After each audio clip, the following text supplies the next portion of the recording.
All right, all right. Everybody, we got y'all tuning in now, man. As we always say, we like to tell y'all thank you. And we appreciate y'all tuning in to another episode of Ethnic Issue More. Y'all know this is our normal Tuesday night, but today we get to make it a little more special.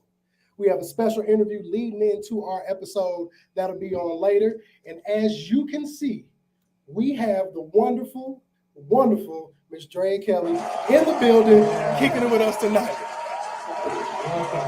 How are you doing today, Miss Drea? I am blessed and highly favored, honey. I say I'm over the grass and not under the grass, so it's a good day. I heard that. Better to be seen than viewed. Look, way better to be seen than viewed. Yes. So, for starters, I greatly appreciate you making this happen. We were super excited to hear. When I got the text messages about it, I had to like kind of blink twice because I'm like, I know you're not talking about the Miss Drea Kelly coming to St. Louis, and we get the opportunity to talk to her. Oh, it does not get any better than that. Oh, thank you. I'm still nervous. We've been nervous. Look, the whole day I've been at work. They're like, what's wrong with you?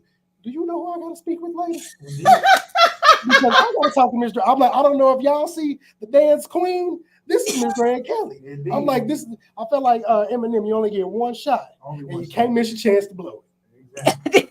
Here we go, and here we are. God is good. So knowing that you are coming to St. Louis this weekend, like what brings you out here, and then just kind of talk a little bit about your upcoming event, Dance and Dialogue. So I'm coming. Well, first of all, St. Louis is like a second home. Whenever I do classes there, the women, they show up and show out. The support is absolutely amazing. Just the love I feel and the peace I feel when I'm in the city is just, oh my gosh, there's no words even to describe that. But Dance and Dialogue is really about, so I'm starring in a play, Respect My Shoes. Yes, which is absolutely amazing. And my character's name is Drea. And it really is just about these multifaceted women and the layers to us and what it takes to be a woman in this world, what it takes to be a woman going through healing, what it takes to even just wake up as you. That sometimes I often say that we're two things in our lives. We're either our greatest adversary or our greatest ally. And you have to choose every day which one you are. And sometimes you are two of them in one day, and that is okay. And we teach people that it has to be either or. And sometimes that duality is in us within hours, and that's okay. And that's why we do the healing work. We talk about it. I do the work that's not pretty. It's the work that gets dirt under your nails. I talk about domestic violence, being a domestic violence survivor and an advocate. You know, it's not the pretty work, but it's the needed work. So the dialogue that I have with the women after doing the play, and they see this evolution that my character goes on, the ups and downs, the good, the bad, the times when she laughs, the times that she cries. And then I'm also teaching a dance class because I believe in the trifecta. It has to be mind, body, and spirit. Like you can be pretty and no disrespect to all my BBL queens out there. Go get your cheeks, girl. That's your business. But it don't matter that you are doing all of that. You got lashes down, contour down, lace front down, and you feel dark, empty, and lonely and broken on the inside. You have to do the work from the inside out. And once you do that work from the inside out, your true beauty is going to show. And you will find that all of those things you never really needed in the first place. So yeah, it's going to get deep. We're going to do some dancing.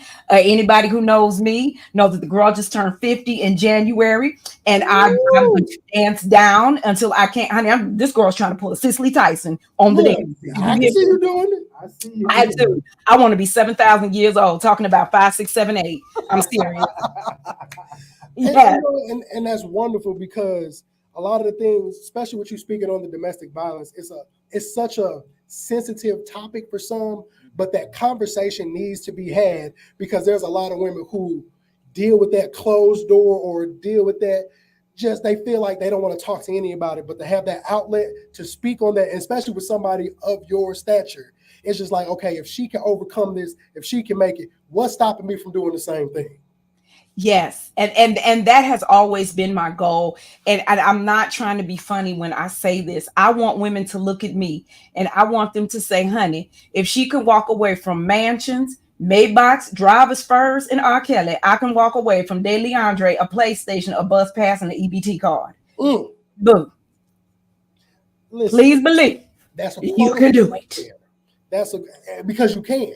Yeah. You can. There's nothing you can't put your mind to. And sometimes people have to get to that point to where they're like, enough is enough. And I have to start doing better for me, better for mine. If you got children and all of that, it's just at this time, enough is enough and we got to move forward. You have to. And I want women to be okay with this. It's a mantra that I created for myself, that your past pain is not a justification for your present misery. Ooh. All that you went through is not a justification for why you hate men today, why you mad, why you angry, why you don't trust, why you don't love. Your past pain is not a justification for the present misery that you are living in. We have to do the work. Sometimes you got to fall down to look up, and that is okay. You can lay down, but you can't stay down. Don't live in it. Don't dwell in it. It's a part of your journey.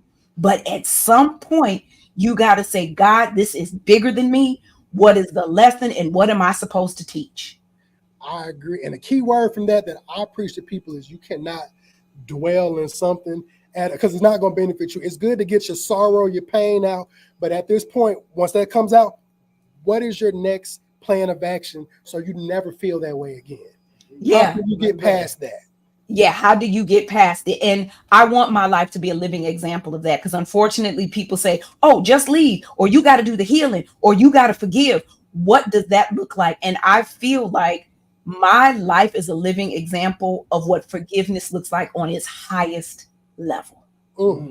Because I harbor no anger. I'm not mad. I'm not jaded. I still believe in love. One thing I know for certain is love did not abuse me. A flawed human did. Love did not let me down. A flawed human did. Love did not discourage me. A flawed human did. Love didn't break my heart. A flawed human did. Because for me to say I no longer believe in love means I no longer believe in God, because my God is love. I hope y'all getting this word, because she is dropping all. You doing how we usually say with our tag, how we like to provide all the wonderful news, incredible jewels, and find anything missing, like the Blues Clues that Steve left around when he left the show. I love it. So the jewels in that alone is so important, because there's so many things you go through in life. It can either be your greatest attribute to boost you, or it can be your worst enemy and hinder you. And you need to listen to this as well. 100%. Because I'll tell dudes all the time, you can't keep. Yes, she hurt you some years ago, bro. But if you don't heal yourself, you're going to hurt everybody else after that. Do the work on yourself, then you're going to reap the benefits of that and get the person that you desire. You got to eat the fish and spit out the bones, or you're going to choke. There is something in that. Listen, you got me getting my pen out because I'm using that. We're both educators. Yeah. So I'm telling my students that tomorrow when they say, they're going to look at me like I used to look at my dad. I don't know what this man's talking about. I'm like, give it 10, 15 years. It's going to make sense. It's going to make sense. You got to eat the fish and spit out the bones, or you're going to choke. You really, really do. And I teach my kids, I have since they were born, there's no such thing as a mistake. We don't say mistake in my house. Life is only teaching you two things: what to do and what not to do. That's it. That's it. There's no mistakes, because either it worked or it didn't. You do it or you don't. It was good or it was bad. You'll do it again or you'll never do it again. So it wasn't mistake. Everything that you go life, listen, we do not serve a God of happenstance. He don't just be like, well, I'm going to let the sun rise maybe today, and I might let the seasons change this year. Maybe, maybe not. I don't know. You don't serve a God of happenstance and confusion. So you have to know everything that is in your life. Two things: you attracted it. Number one, good, bad, or indifferent. A lot of people don't want to accept that. And two, there's a lesson in everything. And three, it's bigger than you. I agree. I always tell people, just because you take an L, that L doesn't mean a loss. It means it's a lesson. You do what you want to do with that. Yes. Because I tell people, baby, I took an L, but I'll never lose. Preach. So, Miss Drea, how do you feel the art of dance empowers women? Because you know what? Dance is so spiritual. Even when you read the Bible, how it talks about dance. Now in the Bible, honey, when a whole man can lose his head over the way a woman dance, that's powerful. That's powerful. You can put a head on a platter with a 5, 6, 7, 8. That ought to tell you how powerful dance is, baby. But that's facts, though. Man. I mean, but you could just see it. With the videos you make that go viral, just me seeing people dancing, to see somebody good, whether it's hip hop, contemporary, ballet, when you know somebody's in that groove and feeling it, you could tell when the spirit is moving through them at that time. You really see it with praise dancing. you could tell when the spirit is leading you into what you're doing at that moment. But I would say this, even with praise dancing, I can look at a dancer and tell, girl, you can do nothing but rehearse. And I can tell when the spirit is moving through you. It is totally different. Like dance is my happy place. Dance, I feel like, chose me. It was the first thing I did. I did not, my parents said I sat on the floor as a little girl, bottle in my mouth, stood up. The first thing I did, they said, was this. Soul Train was on. My dad said he will never forget it. And it went to commercial. He said, I put my hands on the TV like poltergeist and said, more. So my parents said dance chose me. It was the first thing I did when I stood up. My mother was a dancer. Her sister was a dancer. My grandmother was a dancer. So I feel like spiritually and genetically, it has been passed down to me, but it is very sacred. It is a thing that's very connected to emotion. It's a thing that's connected to our self-esteem. I dance when I'm in pain. I dance when I'm happy, when I'm in love, when I'm not in love, when I'm sad, when I'm afraid, when I feel fearless, when I am fearful. It is one of those things that I tell people, when you see me dance, you are watching my soul. That's beautiful, because the way you feel about dancing is how I feel about roller skating. Yeah. I'm from the Aurora, Illinois, so Chicagoland area. And I know where Aurora is. I live from Chicago, Bolingbrook, Aurora. Okay. Mm-hmm. That's how I feel about dancing. It's like no matter how bad skating, no matter how bad my day goes, I could put my 8s on, I could put some headphones on, and nothing matters at that moment. But what I'm doing, me, myself, me, myself, and I. Yep. It's me, myself, and my skates. And once by time I'm done with my 2-3 hours, all my worries was gone. Nothing. And if it's still there, I'm like, then I need to do some more work. Yep. Everything that I came here for is what I left with. I leave it out on the floor. And I can tell how you dance when you get on that floor, and by the time you finish, you came to give everything that you brought with you and leave everything on the floor.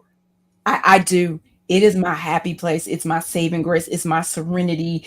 It's my peace. It's my joy. It's all of those things. And and that's the number one comment I get from people on my page. Is like the smile on your face when you are dancing and when you are teaching those women, you can tell it is pure joy. And it is like, I could not imagine my life without dance. I could tell it's a passion. You can tell when people are doing stuff because it's a pure passion, or it's because they're doing it because they're here for something, whether it's a check, whether it's for notoriety.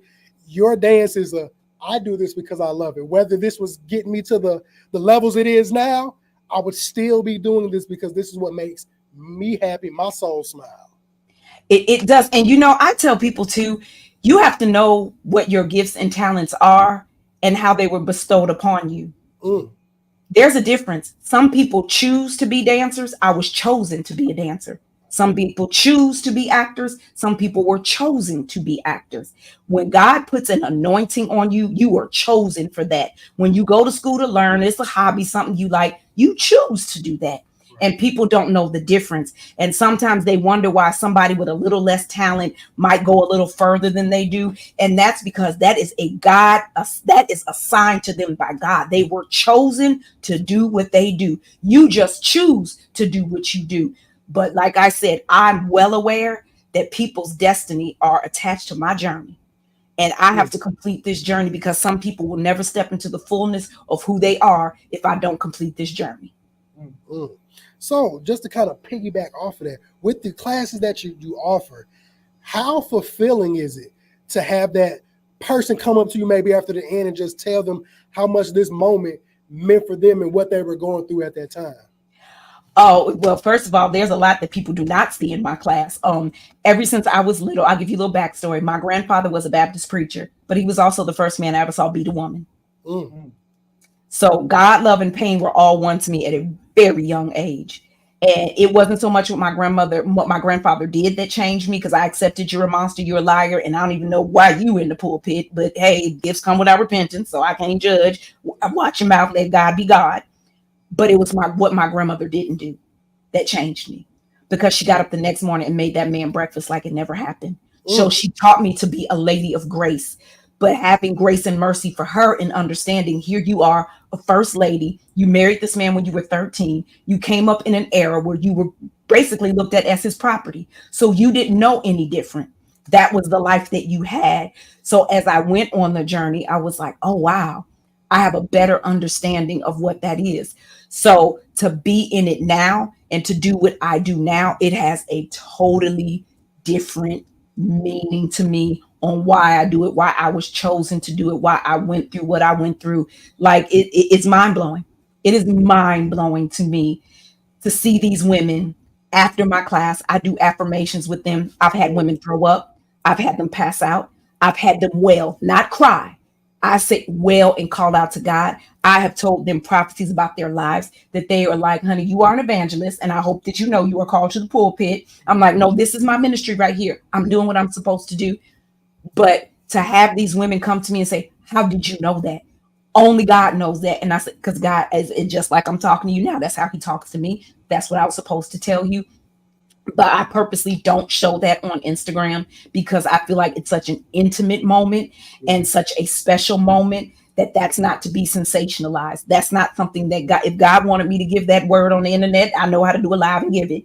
That's between there and here, and that's where I keep it. So that's one of the things that I tell when you come to this class in St. Louis now, them lashes better be glued on with super glue or Gorilla Glue.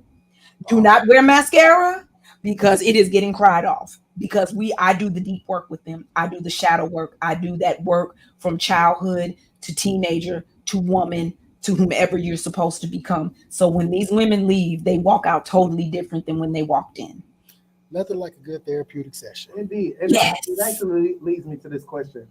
I was looking at another recent interview that you did, and it really made me think about how you are moving through your words, through your dance, and how you empower women.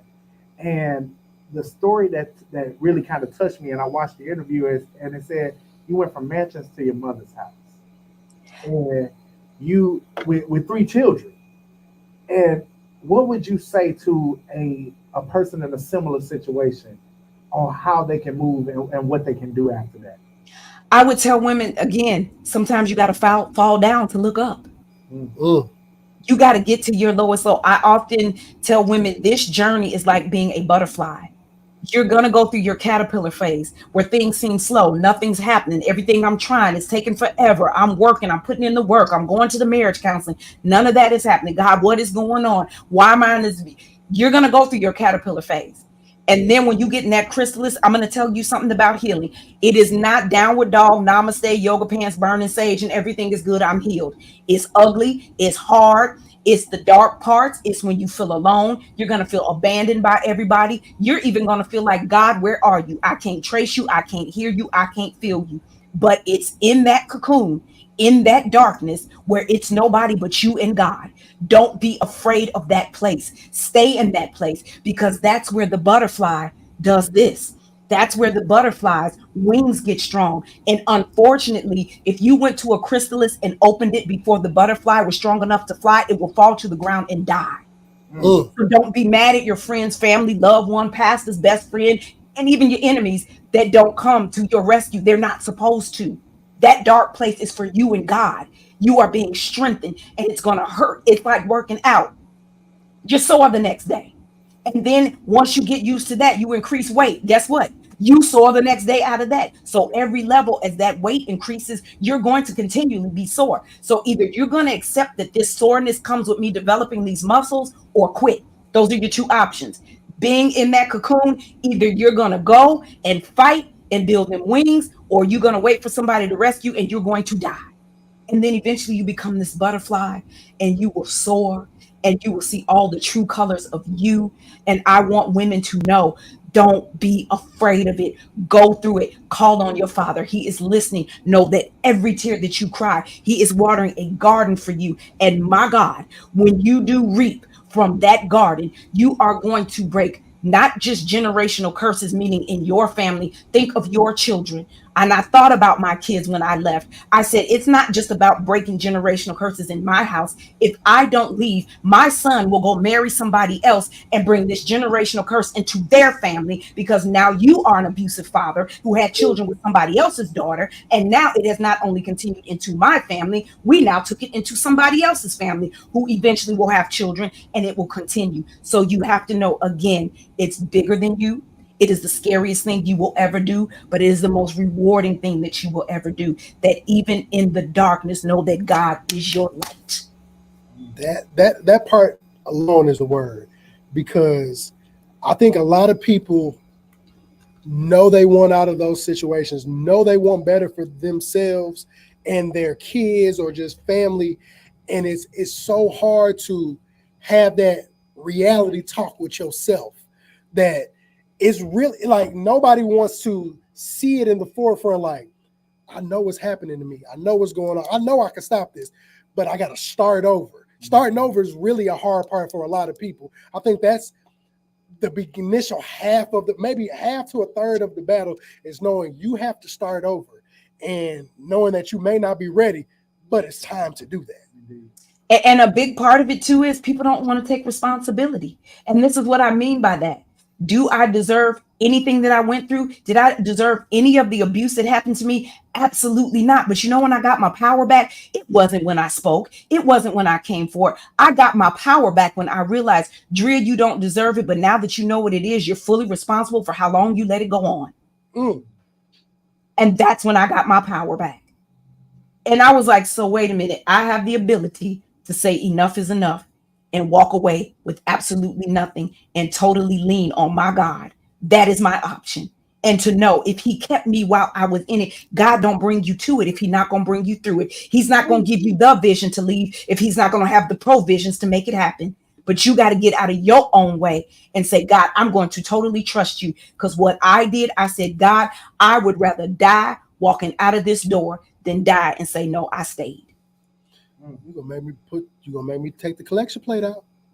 You're gonna make me take the collection plate out, because we usually pass it per episode, but it's needing to come out, because this is a word, not besides women needing to be empowered from it. I know there's a man listening that needs to hear this too, because everybody deals with things, and it doesn't always have to be abuse, but it's just you take so much in life, but you don't know how to give yourself grace to know that I can do better, I can be better, because like you said, nobody deserves to have physical harm, mental harm, emotional harm done to them to make them feel less than who they are believed to be. Yeah, but we're totally responsible. Once we know what that thing is, now I'm totally responsible for how long I let it happen. And it's hard. It is a very hard thing to do, but it's something that you have to do. And if you don't, what's going to happen is you're going to end up with the same man or woman, same spirit, different body. Right. Because you're going to continue to attract what you thought love was. Yep. And what you think you deserve. Yep. Yeah. It's hard. Let me tell you something. Like, people see me today and they be like, Drea, you're always so happy. You're always so smiling. I'm like, honey, if you would have seen the shadow work a girl had to do. Oh, it's not pretty. It's still not pretty. I never lie to people. Because what I don't want to do is give you a false sense of hope and make you think healing is pretty and it's going to look like Drea. No, honey, you're going to have days still where you don't want to get out of the bed, where you question yourself. You wonder, does God even exist? How could he let me go through it? And this is the thing that I feel like the word healed should not be used when it comes to trauma, because it's not a wound. Healing is something, if you've been through trauma, I just want you to know today, you will go through it for the rest of your life. I don't know what's coming around the corner at 52, because I'm not 52 yet. I don't know how much a little me is in 52. I don't know. I don't know how much of the abuse that I've endured is coming at 60. I haven't made it there yet. So we have to give grace for ourselves to know healing is not a destination. It's a journey. It's a long one, and it's a slow one. And it's okay to not be okay. Indeed. It is okay to not be. You are not okay. Most of us are not. Most people that tell you I'm good, I did the work, they're fronting. They are. Please know that's a lie from the pits of hell. Because anybody that can say that means you're not living. I see it every day. I agree. And it's just like, nobody wants nobody to see that vulnerable side of themselves, where you got to be like, oh man, it's you know what's crazy? I teach high school psychology, and this week is the second week of school, and the theme of this week is getting comfortable with being uncomfortable. And it's us using vulnerability to learn to be in a space where I'm okay being molded and shifted and changed, and allowing people to understand that being vulnerable sometimes is where the true work is done. Yeah. And I got 17 and 18-year-old students who are like, I am not used to this. I am not okay. I got football players like, I'm not supposed to be crying right now. And I'm like, hey, yes, you are. It's okay. Yeah. It is okay right now to be vulnerable and get used to being uncomfortable in this class, because that's life. Yeah. Life is an uncomfortable space. Yeah. And if you get used to being in that vulnerable space, that uncomfortable space, I'm not saying allow everybody to see you vulnerable, but if you get used to you being in that space with yourself, then you can start to work on you and really do the work on yourself, because that's right there. That right there will be true growth. Yeah, that's the true growth. And and the truth of the matter is, some of us get comfortable. We have to be comfortable with being uncomfortable, but they confuse being comfortable with being uncomfortable and being complacent. Those are two different things. And that's why a lot of people don't do the work either, because they're complacent in their uncomfortability. And they're like, well, this is it. My mama went through it. This is my life. The black man got his foot on my neck. So now you become, and you don't do the work. So yes, be comfortable with being uncomfortable, but don't be complacent with being uncomfortable, because then you're never going to do the work, and you're going to live and dwell in that place, and you can't harvest from there. That is not good soil. First, what I have a feeling I'm gonna be showing this whole interview to my students on Thursday. But look, if I didn't have elementary kids, I would, because I being on the south side of St. Louis as an educator, I deal with kids in a low poverty area. And a lot of these kids, I have to tell other kids and staff members when they do stuff and they come to me about it. I'm like, well, do you know his background? Because I do. And I'm like, you got to kind of allow grace, because what we think he wrong for, this is all he knows. And he hasn't been told by a good conscious adult that this is not the way life actually goes. You are able to determine how your life will be once you get out of this house. And unfortunately, this is part of your story and journey that you have to deal with, but this is your safe haven for the next 7 hours that we can help you get through that, to teach you skills to cope with this and overcome it. So once you get older, you're able to get through anything. Yeah, and for educators to be aware too, it's not that the child is dumb. They're not slow. They don't have ADD. I don't care about what's in this textbook. I'm trying to figure out how much blood I got to clean up, because I didn't watch my dad beat my mom the night before. So I'm not thinking about what's going on in school. I'm thinking about, I got baby brothers and sisters I'm responsible for. I'm trying to clean up blood, cover things up, the yelling, the screaming, the fighting. They're not focused on homework and this book report you tell them, because they're hungry. So the simplicity behind, let's break down their mental, their emotional state that they are physically showing when they come to school as acting out, isn't always acting out. Sometimes they come from a home of abuse, drug abuse. There's no food, no electricity, running water. You tell them about book reports and going on the internet. Man, we don't even have electricity, let alone internet. Woo. And those are the type of kids I deal with. So it's some kid, like when I first got in, it was frustrating, because it's like, why you keep doing this every day, man? We talk about it. And then it got to about the third, fourth week, and it's like, hey, man, I see how you coming in this morning. You cool? I'm like, do we need to go in the room? You need to kick, scream, yell, kind of get this off your chest before you go to class, because what I don't want you to do is terrorize your class because of the pain you dealt with the night before. Yeah. And it's so easy to transmit that energy, because heck, we do it as men. If we don't feel like we're at the level we want to be in life, the woman that we love, we may not treat correct because we're not where we want to be. It's never their fault, but we let triggers of how we feel about ourselves dictate how we treat other people. And that's not how the world's supposed to work. Yeah, well, I have an analogy for that. When I speak, I tell people, do you realize most time in toxic relationships is for y'all in it? And everybody be looking at me like, what do you mean it's for us? I say it's big you and little you, big him and little him. Now y'all trying to get married, and God's word says he takes two and make one. Y'all trying to take four and make one. How's that going to work? Sometimes the argument you are having isn't even with grown him. It's little him who's upset about his daddy that never came to a football game. Sometimes the argument that you're having with her is not even grown her. It's little her that was molested by her uncle. So now we have to do that shadow work and that trauma that we carry as that child. Sometimes you're having full-on conversations or arguments with that little person and you don't even realize it. So we have a lot of work that we need to do as individuals and deal with that trauma. And then when you do have a life partner, be real with them about what you've been through. Let them know what you're still working on, and be honest and say, babe, and this may be something I'm going to work on for the rest of my life. But what I do need you to do with me through this, have grace with me, hold my hand through it. And when little me shows up, call her out. Sit down and say, little Andrea, what is this really about? Little Daryl, what is this really about? I'm going to deal with grown you, but little Daryl needs my love and attention right now because he's screaming and hollering for me right now. We will deal with adult us later. But if we're not doing that as couples, we're not doing that as a community, we don't want to talk about it. We get upset when a celebrity is involved, and I get it. It's the crabs in the barrel. One of us made it out. But at the end of the day, if one of us is leading us off a cliff, that's still not a good thing. So there's so much work to do, and that's why I do what I do. I will spend the rest of my life doing it. And this past weekend was such an amazing thing for me because I got my honorary doctorate in philanthropic work and humanitarianism. Hold on. We got to clap for that. You try to just slide that in there. See, this how the because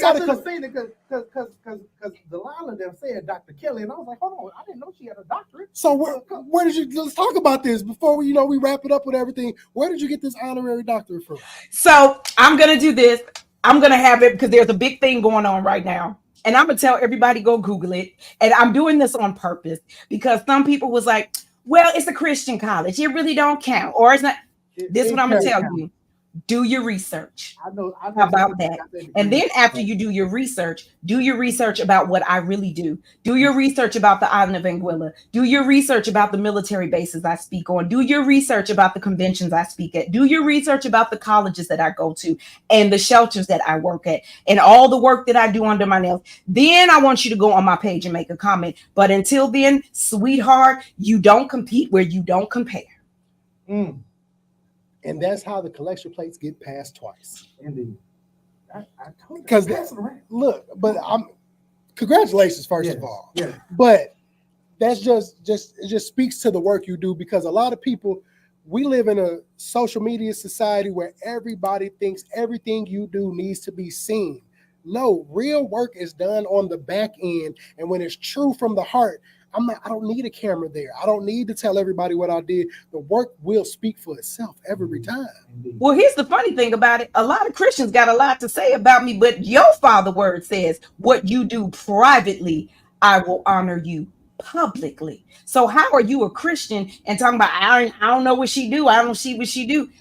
God even said, don't let your right hand know what your left hand do. He also says when you are fasting, you're supposed to wash your face, clean your body. You're not supposed to even look like you're fasting. So the things that I do, I'm not supposed to broadcast, because when you're doing the work of God and you're doing it for his glory, I'm supposed to do it in secret. I'm supposed to do it privately. But you want to be such a Christian, you don't even know the Christian way of doing things. And then you want to judge something that you've done no research on and have no biblical backing on why you're saying what you're saying about me. So don't come. I will eat you alive and spit you out.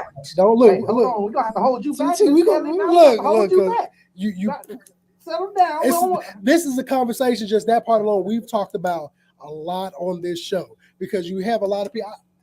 I love the Lord like the next person, but you have so many people that will spew all of this, tell you all these things, give you scriptures, and then you find out how they live it. And I'm like, so you want to preach to me, but you're not following what you believe in. You're not practicing what you preach it, and which makes everything you say is null and void to me.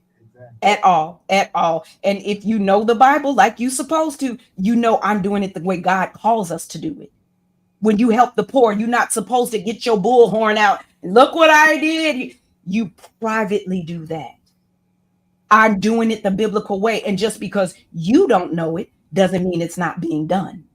So, but I'm okay with it, because when I say God's word, when he says what you do privately, I honor you publicly. I never knew publicly it was going to have doctor in front of it. I had no idea. Talk your talk, Dr. Kelly. That's Dr. Kelly. Doctor.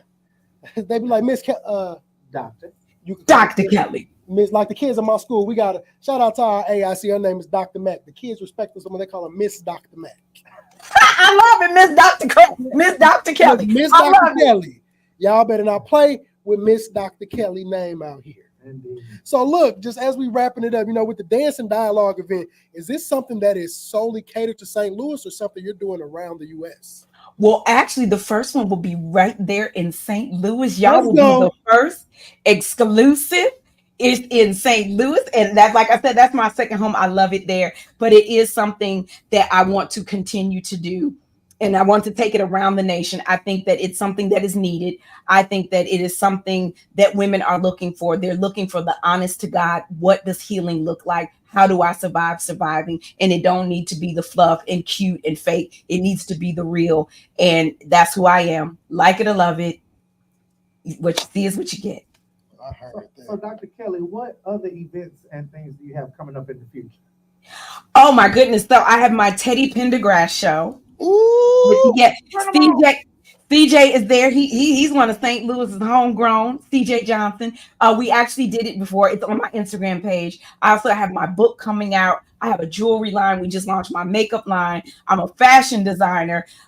Besides that, On 10 is out now, a series. I have Georgia Peach coming out soon on BET with like when I say like I act, I do set design, I design jewelry, I design clothes, I'm an author. Like there are so many. When I say my onion is about this big with a million layers, but again, those are all things that I know that God told me just do the work and he will take care of the rest. I heard that. I heard. And she missed Dr. Kelly because she Dr. Kelly. And she missed Dr. Kelly because y'all, in case y'all need to put some respect on her name. Because I'm gonna tell you right now, when she put the high heels on and she get out there and she start dancing, you better call her Miss Kelly, Dr. Kelly, and Miss Dr. Kelly. All in the same. I'm talking about the same sentence. Don't take a breath in between and take one deep breath. Say the whole name out. Straight. Yes, sir. Yes, sir. And if it's too much for me, you can just call me Dr. Drea. That's fine. Woo, look, we're gonna shorten it. Dr. Drea. I like that. Got a little what I call a little razzle dazzle sprinkled on it. So where can our listeners and our viewers find any and everything involving Drea Kelly? Okay, so on Instagram, it's official Drea Kelly, DreaKelly, and that will soon be changing to official Dr. Drea Kelly. But for right now, it's Drea Kelly. We haven't changed it yet. It's just Drea Kelly on Facebook, Drea Kelly on Twitter. After that, honey, if you can't find me, Google a girl. It's gonna be enough for you to read all night. Y'all heard it. And if you're watching this, we provided all those links as well as the link tree for you so we can simplify it and y'all can find Miss Dr. Kelly whenever y'all need to find her. So look, we got to clap it up for Miss Dr. Kelly hanging out with us. We are beyond grateful and appreciative of you lending us your time. I know you are a thoroughly busy woman, and I'm looking forward to hearing great things about you coming to St. Louis and having this prestigious event for all these women to be empowered. What? Thank you, gentlemen. You could have had anybody on your show. So I want to thank you for spending time with me. And I want to say this because Black kings like you do not get the recognition y'all deserve. Thank you for stepping in as educators. Thank you for being something tangible for our little Black boys to see. Thank you for being that pillar and that mirror that they can look and say, one day I can be you. Thank you for loving my Black babies, because I say when you're a Black mother to one, you're a Black mother to all. Thank you for loving my spiritual Black babies and standing in the gap for them. I pray for you. I ask that God covers your coming and going, that he sends angels to your left and your right, in front and behind you. I ask that every step that you take is in the direction of everything golden. You are loved, you are appreciated, you are a Black man, therefore you are a warrior and you are strong and you can do anything. I receive that tenfold. We got to clap it up one more time for Miss Dr. Drea Kelly in the building. We thank you. We love you. I hope you have a wonderful and amazing rest of your evening. Thank you. I love you back. Do right. Make sure you sell out the Dance and Dialogue event. Make sure you show up. Be ready to cry. Be ready to sweat. Be ready to dance. Hey, let's show out St. Louis style for them. Y'all know I love you guys. Thank you. Thank you. Y'all, I appreciate everybody that kicked it with us. You don't even know. This was such a monumental thing. First of all, I got to give some other shouts out and congrats. I gotta clap it up. Shout out to Simone Kimball. Shout out to the Elizabeth Danielle for helping facilitate this. I got contacted within a day's time about this and put in the effort to make this happen. So I appreciate that, and I appreciate y'all sticking with us. Make sure y'all tap in. Your boy off tonight. Like in 10 minutes. Off 10 minutes past, about to get this HBCU show cracking, man. We got GESPN in the building. Sir. We got Square, worthy brother Doc Holliday coming in the building. Yes, we about to talk that good HBCU talk. Y'all not gonna see me no more, but I'm gonna be in the background doing my thing. Y'all already know the vibes, man. We ain't even giving you no outro because I want y'all. If you was here now, stay tuned. We about to get it cracking again in 10 more minutes. Yes, sir. We up.